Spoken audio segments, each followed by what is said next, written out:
Rockstars! All right, let me grab my laptop really quick so I can see what y'all can see. And then we will get started. Let me turn on Daisy. Sorry about the ratchet thumbnail. YouTube does this interesting thing where it's like, pose for your cover photo, and then it's just like, blah, blah, blah, and you get what you get. And I always pitch a fit. So here we are. So I will have to update that after we're live together. But in the meanwhile, let me just check on y'all's angle, make sure that, oh, good, you can see me just fine as long as I stay right here. Perfect. Good morning, Alicia. All right, I'm going to tweak this slightly. Meaner. Sound effects. And let's actually make it a little bit more level. All right, we are going to pick up where we left off yesterday during our live inside of long arm prep.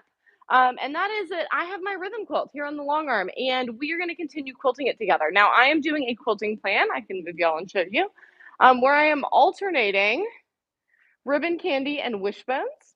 It's going to create a really fun texture. Everything about this particular rhythm quilt is a bit experimental, right?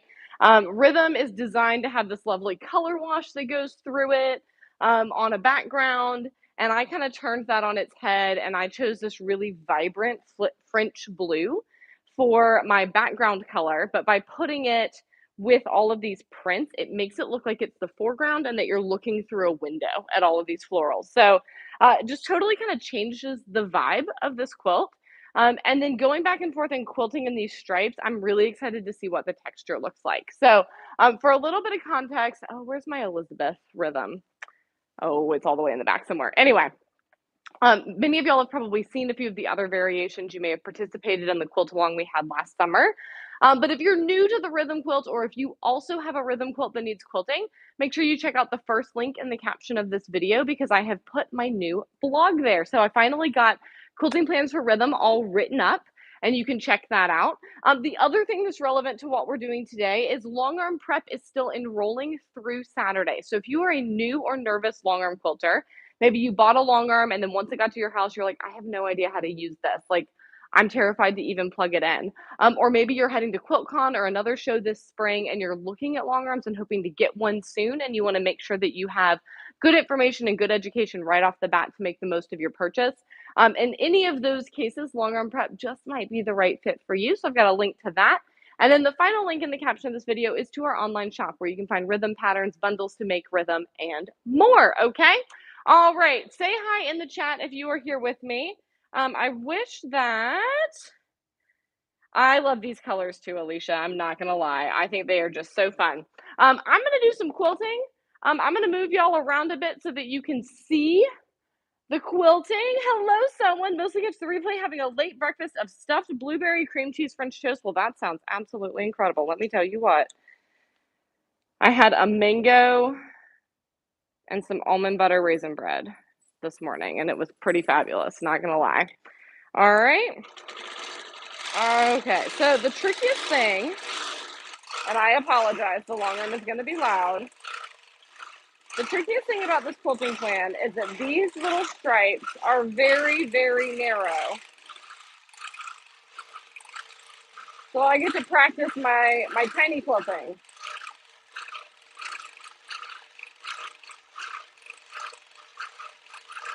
And getting the rhythm correct, is really interesting. Because I want to be fast enough that my quilting is smooth, but slow enough that I am precise to the space.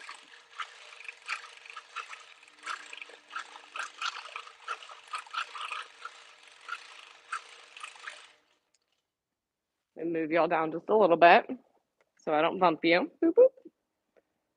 Sorry, the sound effect was for Havana. Now, if you joined me last week, we had our Pep to Prep challenge. And it is all about the 5 things I wish I had known when I started long arm quilting. And one of the lessons that we had together was that time lapses are garbage. And I think one of the things that I realized yesterday when I was quilting during our long arm prep Q&A is how, especially if I am on video, I have to remind myself about time lapses being garbage.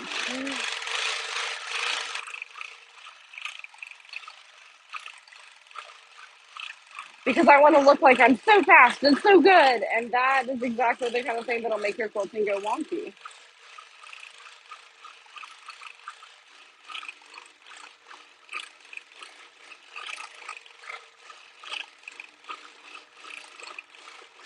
Oh, we ran out of bobbin.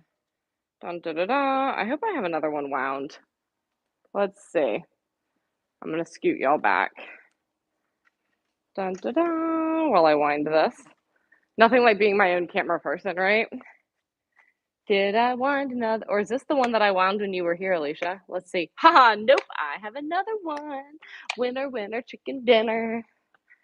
All right. Zoop. I'm going to slide that down there. And I'm simply going to pick my stitches back a little.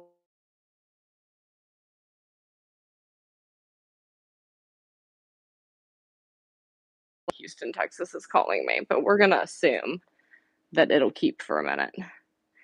I'm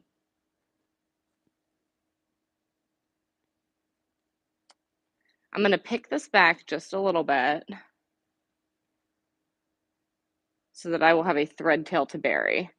And it has been a minute since I have done a thread burying demo on video, so we'll do that together in a second as well.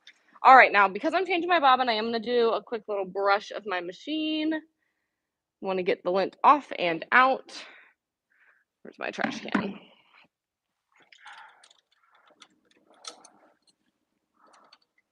This was only a half bobbin.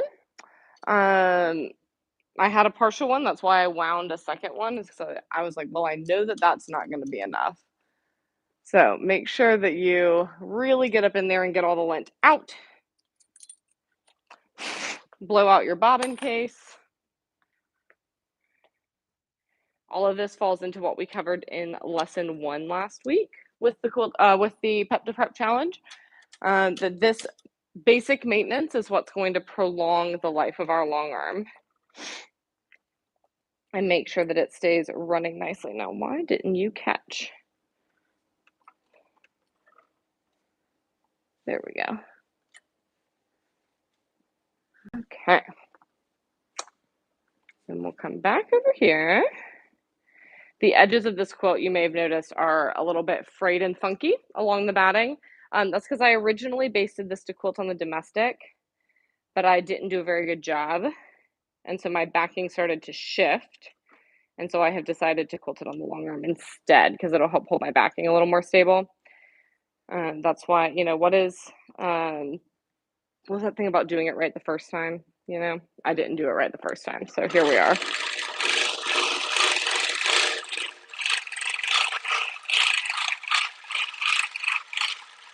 Now, a sharp eye will say, Holly Ann, you didn't check your tension. And you are correct. I do not have space on the side of this to have a piece of fabric to be checking my tension. And so I peeked underneath just now, but a best practice would say that you should have extra fabric running along the side to check your tension. Okay? All right. Oh, I have a voicemail. Well, how delightful. 2 spools of threads, 1 for winding and 1 for the machine. Yes. Sometimes I do that. Sometimes I don't. All right. I'm going to tilt this down so y'all can see. We're going to bury these thread tails. Okay? So first thing I will do is I will actually trim these closer to all being the same length because it's going to make the whole process a little less unruly. Now, you have options when it comes to what tool you want to use to bury your thread. A lot of folks love a self-threading needle. I have never had any success with a self-threading needle, so I either use a needle like this that has a really big eye, or I make what's called a lasso. So I've just simply taken a piece of thread and run it through this needle and made a little loop. And so then I can thread my threads to be buried through the lasso instead of through the eye of the needle. I will insert that needle right where the threads are coming out of my quilt and run under the top through the batting, but not coming out the back for about a needle's length. And then I will pull the whole thing through. And mine did not snag at all, which was really delightful. Sometimes that knot will snag just a little bit and you gotta give it a little pop. Okay, if you want this to be even more secure, you can knot those thread tails before you feed them into the quilt. Sometimes I do, sometimes I don't. Honestly, depends on my mood. All right, and just like that, you can see we've made those little tails vanish. Like you can see the little nubbin because you just watched me do it, right? But generally speaking, that would make it invisible, okay? Let's keep going with these ribbon candies. Oh, I'm at a weird angle. Here we go.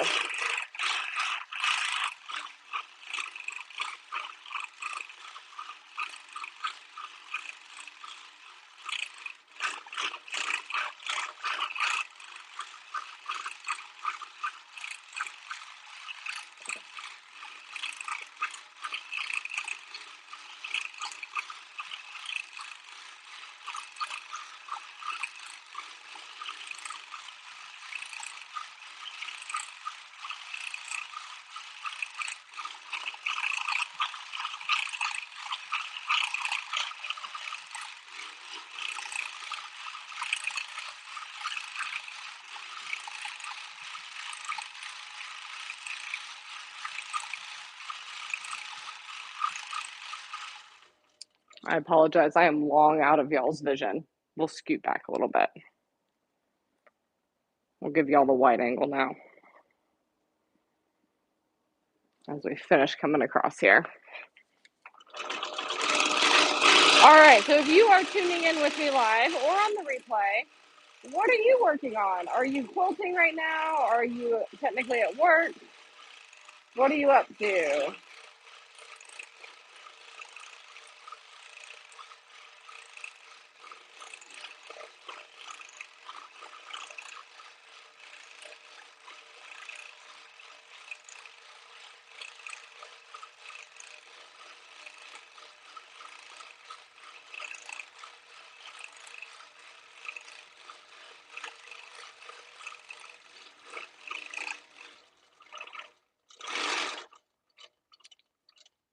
How's my backing doing? Oh, we are right on the edge. All right, let me grab my laptop so I can see what y'all are saying. Do do do do do. Oh, Kiston, I love this question. Kiston says, do you always drive your long arm one-handed? And do you find that that stresses your elbows slash arm? So I do always drive my long arm one-handed. I find that it really messes with my balance and my sense of depth to have both hands on the machine. I find like my whole body starts kind of moving with the machine, and I just lose track of where I am. I find it really disorienting. So I often blame this on my like vision. I have very poor vision, but maybe it's just me. I don't know. So I like to keep one hand on the quilt. It gives me that nice biofeedback. It also allows me to really feel what's going on with the fabric, and if anything is getting wrinkly or funky, I can fix it. I do find that it is more fatiguing on my right arm for obvious reasons, since I'm moving the machine one-handed. I just pay attention to that. I make sure I stretch often, and then when I go to the chiropractor each week, he always checks my elbows and makes sure that they're in alignment. So, great question. Kisson also says, I like the lasso method, especially when I have a bunch of tails. Me too, because then you just have to thread a needle once. Such a time saver. Kate says, I'm home working from home with a sick kiddo. Oh no. Is the stomach bug going around up there, Kate? The stomach bug's going around really bad down here. I had a touch of it yesterday. 0 stars. Do not recommend. Um, working at work, we've been putting together my new long arm frame. Yay, that worked out, Alicia. That is so exciting. Oh my gosh. QuiltCon in the queue. I love that. Susan says I'm practicing my ruler work piano keys. Excellent. Also says I'm cutting my way through a bag of scraps for leaders and enders. Love it. Backup daycare, tomorrow quilting. Love that, Laurel. That is amazing. Fabulous, y'all. You are doing cool stuff. All right, if you have other questions, I loved that question, Kirsten. That was a good one. Keep them coming. Caused by antibiotics. What's caused by antibiotics? Him being sick or me being sick? That's really interesting, though, that you mentioned that because I've been very religious about my probiotics since my most recent bout of illnesses in December. And I was sick for a bit, but speedy recovery, and I wonder if it's because I took some probiotics. Good question. The stomach rumbles. Oh, yeah. Yes. Love some good probiotics. Agreed. All right, let's advance this on up. You can see this lovely double gauze I've got on the back here. And yes, I like my quilts quite tight on my long arm. I know that that can be a point of controversy. It's, you know, personal preference. What can I say? In fact, we're going to go one more notch. Okay. Wishbones this time.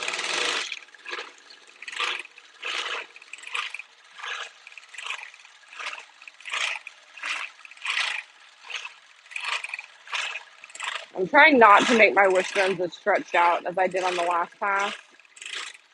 I want them to be a little bit more regular than that.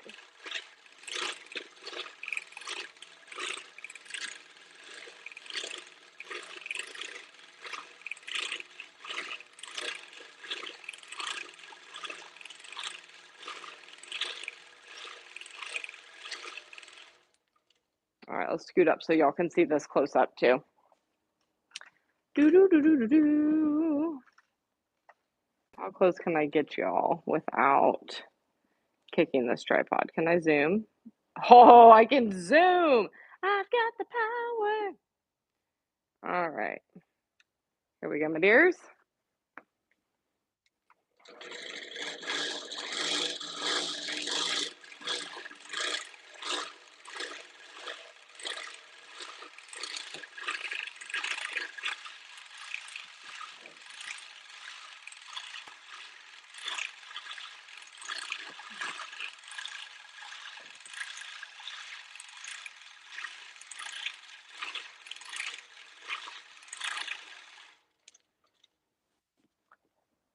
Scoot back a little bit. All right, it's not smooth camera work, but we're doing what we can.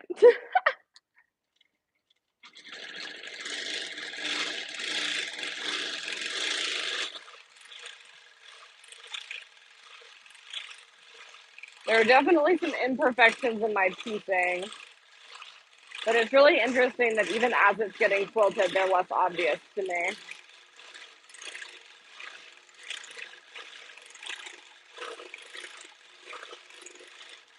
I think that's one of my favorite things about this pattern, actually, is that it is very much a pattern that is about overall effect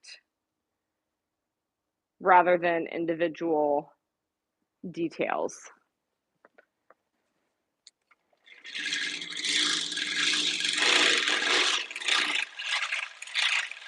Now, if I didn't mention it, this quilt is designed by Brittany over at Lo and Behold Stitchery. She is one of my very favorite pattern writers. She also happens to be a good friend of mine. And I was reviewing her blog last night for the origin story of this quilt. And she actually drafted this pattern in March of 2020. And she did it because she wanted to play around with her love of small piecing. And I think it's really interesting that she successfully did that, but without actually requiring any fiddly piecing because of how she has it stripped pieced. Now, I did see one of y'all ask the question, why is the whole thing rolled up? That's because I had previously basted it to quilt it on my domestic and then changed my mind and decided to put it on the long arm instead. So I just put the whole thing on the frame as it was. I had already started quilting bits of it, and then was like, you know what? This isn't working the way I wanted it to, so we're going to go be on the long arm. Great question. Alicia, it would be stunning in Tula. It would also be stunning in Cafe, Allison Glass, like any of these, like these are all really big flower prints that I've got on here. Let's see if I have some of the bolts. I only have a few of the bolts. Okay, I have I have the bolts of the smaller prints left. But you can see like these were big floral designs. And then this one here is actually a really large scale floral. And yet when it's cut up, it looks really, really lovely. Just these like splashes of color and print. So if you've got a line that you're like, I love the design of this, but I'm not sure like what pattern it would look good in, pick a bold coordinating solid and go for it. This right here is a really dark purple. It would have also looked really good with that dark purple instead of the French blue. I'm just not a huge purple gal.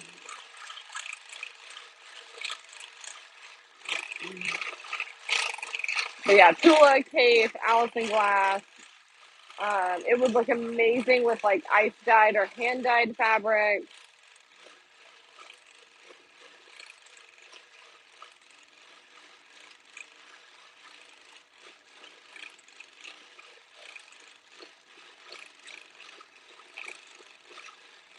I'm sorry, I have again moved out of y'all's field of vision.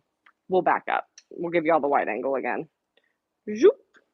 That is so cool that I can zoom. Absolutely magic.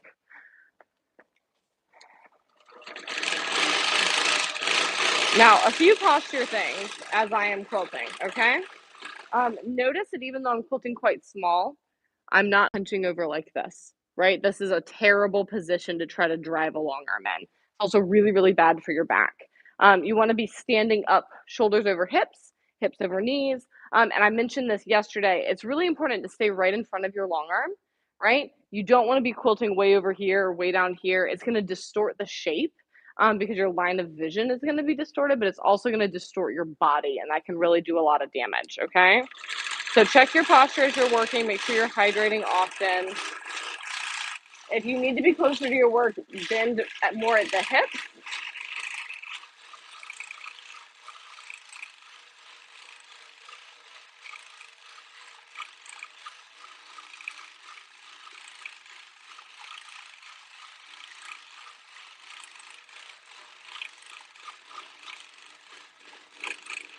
And honestly, I would not recommend standing directly on a hard floor the way that I am.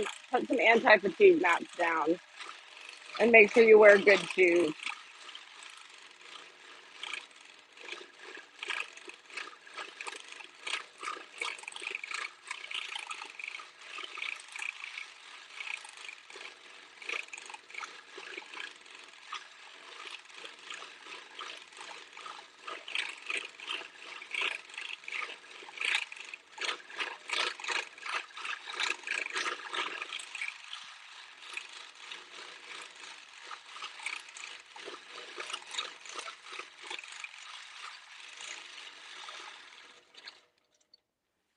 Oh, this texture. Can y'all see that? I love the way, here, I'm going to actually take y'all off the tripod for a second. Flying camera. Whoop. Can y'all see like the way that's making this texture? I am so excited to see like what that looks like as I finish this quilting. All right, flying camera again. Back into your tripod. Ta-da! I love experimenting. I love it when we just try crazy ideas. Do we always use that foot for quilting on the long arm? And what stitching foot do you prefer on the Moxie? So right now I am in control. I believe that's what the C stands for. And yes, I always use this high shank foot. I really like the option to be able to switch back and forth between free motion and ruler work seamlessly. So I like to use a really tall foot. I do also have a glide foot that I will use if something has really bulky seams that I'm having trouble getting over with this foot, okay? Or cruise, that's what C stands for. I am in cruise at the moment. I have tried precision, and I didn't find that the tension worked as well for me. Cruise, it's smoother. I just have a smoother experience with it.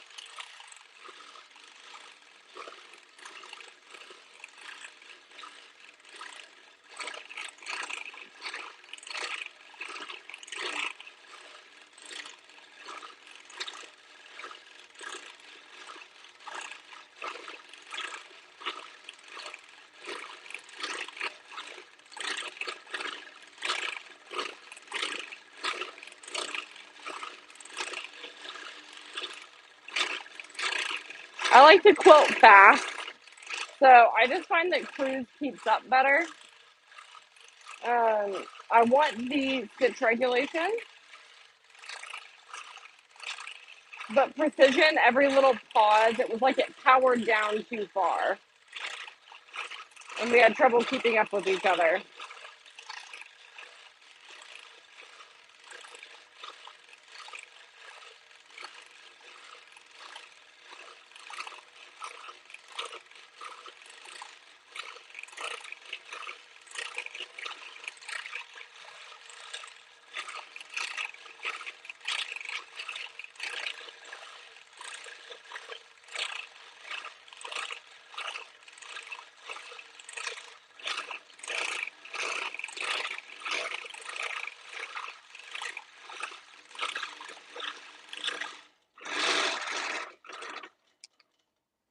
All right, I'm just checking questions. Do do do. I've been using precision. I need to try cruise. Okay, so the biggest thing with cruise is like you absolutely have to hit the play pause because even if I don't move, see how the needle starts right away? That's the thing with cruise is that it has this kind of idle speed that it keeps stitching. But that also means that if you pause and then start again kind of quickly, sorry, I'm standing super close to y'all, it can keep up better, right? Precision, because it comes to that full stop, um, it takes a second for it to get going again. And because I like to quilt really fast, I found that I broke thread a lot. And that was a big frustration I was having with my Moxie was like I broke thread all dang time. And when I switched to cruise mode, I quit having that problem. And I think it's just because I'm a speed demon. This batting is a Hobbs batting. Please do not take what these edges look like as a comment on the batting. This is from me having had this quilt basted and hanging out on a quilt rack where it was getting bumped and nudged and like rubbed by other quilts on the quilt rack for like 9 months. So my batting does not normally look like this. This is just a quilt that's been sitting waiting for love for far too long. And now it's getting it, and it's gonna be fabulous.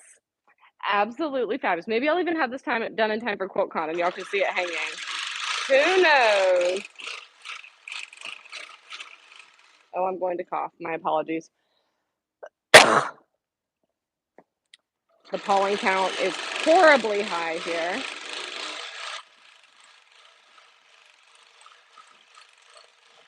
And I am taking much allergy medication.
All right. Another pass done. Let's see. Oh, Kayleen, I love that you could watch this all day. It's soothing, isn't it? I don't know. It's been kind of a wild week. It's nice to just come in and spend a little bit of time quilting. We'll do one more row of wishbones. Y'all can probably see, not too bad. You can probably see a little bit how my piecing's a little funky, so this is where a row came across, and these joins are not perfect. Um, but like I said, I'm just really amazed. Oh, and here's where I started to stitch in the ditch on the domestic, and you maybe actually be able to see the shift that happened there. And then I just decided it wasn't worth it. And so I changed my plan, and we are just doing this free motion. Now I'm just doing it on the long arm. And it's a what I thought this quilt was going to be an exercise in doing um, pretty intricate free motion quilting on a machine with a small throat space. And then I didn't do a good enough job basting for my backing to stay where I wanted it to stay. I also didn't have enough backing. I was cutting it too close on the width of fabric. Um, but what it's turning into instead is a really cool exercise in quilting small on my long arm. And I haven't actually done a whole lot of that on this Moxie. I've done a lot of bigger motifs over the last couple of years. So this is a fun practice session.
All right. All right, my dear rock stars, let me check our chat one more time. As a quick review, the links in the caption of this video. Oh, let's see. Hang on. Oh, Carolyn says you're motivating me to put my rhythm quilt on the long arm. Yes, yes, yes, yes, yes, yes, yes, yes, yes. Just do an all over design on it. That was if you go check out that first link in the caption of this video, it is quilting plans for rhythm. And I really talk about how I view this quilt pattern as like the little black dress of quilt patterns, and it is classic and it doesn't need a whole lot of added pizzazz. And y'all know I am a more is more quilter as a general rule. And this one, I just think it looks so good with simpler quilting. So most of the quilts, like the rhythm quilts that I've seen and that we've done, have been all over designs. This particular one, as I mentioned, is like an experiment in lots of other things. So, Carolyn, it would be a perfect first quilt on your long arm. Alicia says, "No, I want to go downstairs and sew." I know. I'm sorry. I'm a wonderful influence. What are we saying? You know, thinking of loading a flannel sheet front and back just to practice some free motion because I freeze with quilt tops and do meanderings. Yes, Kaylin, do it. Absolutely. And a nice flannel practice quilt like that would be so squishy. Like that would be so nice. Yes. Let's see. Giuseppina says, "It looks gorgeous. I'm always quilting small. I need to go bigger, maybe because of the transition from domestic to long arm." You know, that's really interesting that you mentioned that because when I first started long arming, I did a lot more intricate work, and I think it was for the same reason. At the time that I started long arming, I was on a Singer Quantum Stylus 9960 with a 5.5 inch throat space. And so all of my quilting had been like tiny and little. And I have noticed my scale getting larger over time, and now I'm trying to practice going small again. So that's a really interesting observation, and I think you may be right. So practice going bigger. Kristen said, "Savvy and I are heading to Florida a week from tomorrow. Yay! Will we get to catch you going one way or the other, Kristen?" We will be closed the weekend of QuiltCon, the last weekend of February, but we'll be open that Monday from 10 to 12. So we're going to open up for folks who are still in town from the show and who want to come see the shop. Glory says, I'm going to have to get some whole cloth panels to do, as right now the seams are giving me problems. Any suggestion? Also, just enrolled today for the long arm class. Yay! So you've already enrolled in long arm prep. Great thing. Get the kit. The kit has panels in it, and they are perfect for practicing. And then where is my foot? Let me think about where my glide foot is. The glide foot looks like someone took a plastic spoon from the cookout and like punched a hole in the bottom of it. That can be a really good tool if you've got quilts that have a lot of seams. Thinking about doing a perfect fit quilt using as coat colors. Yes, please, Kristen, and I would love to see it. How will I know if and when I've been accepted? If you enrolled in the course you're in, we'll be putting folks into the Facebook group next week. Great question. Kristen says, we'll be showing during QuiltCon. Have to see what Sunday looks like. If classes run late, I'll be driving home on Monday. Well, maybe we'll catch you on Monday. Maybe I'll get lucky. Or maybe we'll get to see you at QuiltCon. Perfect. Yay. Rockstars, take a look at the links in the caption of this video. I've got that blog all about quilting plans for rhythm. Then we've got a link to long arm prep. So if you are a new or nervous long arm quilter, I would love to see you inside of class. And then that final link is to our online shop where you can find the rhythm pattern and bundles so that you can make your own rhythm quilt and get to have some fun quilting it up. All right, I will see you soon. If you are here in the Duluth area, we're open 12 to 5 today and 10 to 6 tomorrow, 12 to 3 on Saturday, and we'd love to see you. Mwah! Bye for now.